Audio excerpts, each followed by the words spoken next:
মানুষের ভাব যায়নি।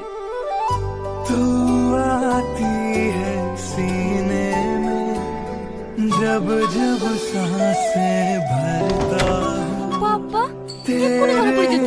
এইভাবে আর কতদিন চলবে বলদিনি? আজ তুই একদিন ম্যানেজ করবো, সব ঠিক হয়ে যাবে। এই চলো বাড়িতে মানুষ আছে, ওইভাবে উঠে চলে আসলি কেন? আজ মনে তো কি করবো?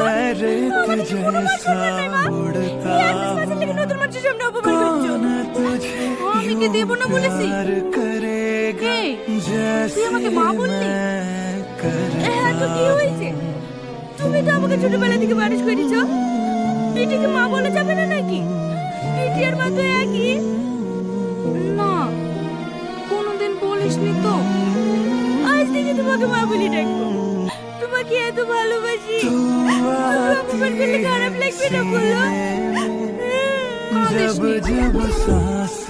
তোকে তো কিছুই বলিনি। আমি নিজের বোন ভাবি, ওকে অপমান করলে আমার খারাপ লাগবে না। আমারই ভুল হয়েছে, মধু খেয়ে লেগা এর সাথে আয়। ঠিক আছে চলো আসছি।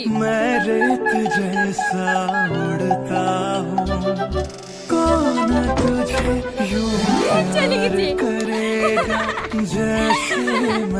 তুই পারবি ভাই, তোর তো ট্যালেন্ট, তুই ভোটে দাঁড়ালেই জিতে যাবি। চ চ তোকেও শিখিয়ে দেবো।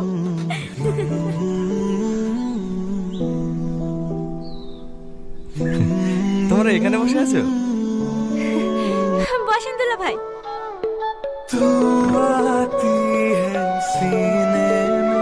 ফুল খাবেন? খান না, ভালো লাগবে। তাই না? मैं हर रोज गुजरता हूँ हवा के जैसे चलती है तू मैं তোমার সাথে जैसा আমার একটা কথা আছে। হ্যাঁ বলেন। तुझे यूं प्यार करेगा जैसे আসলে কিভাবে বলবো কিছু বুঝে উঠতে পারছি না। আমাদের তো সেই ছোটবেলায় থেকে বিয়ে ঠিক হয়ে আছে। তখন তো আমরা কিছু বুঝতাম না, এখন আমরা বড় হয়েছি, বুঝতে শিখেছি।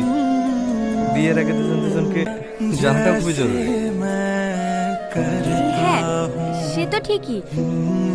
তাই বলছিলাম, তোমার যদি এই বিয়েতে মত না থাকে, তুমি যদি অন্য কাউকে পছন্দ করো, আমাকে খোলাখুলি বলতে পারো, এ নিয়ে কোনো সমস্যা হবে না, আমি কিছু মনেও করবো না।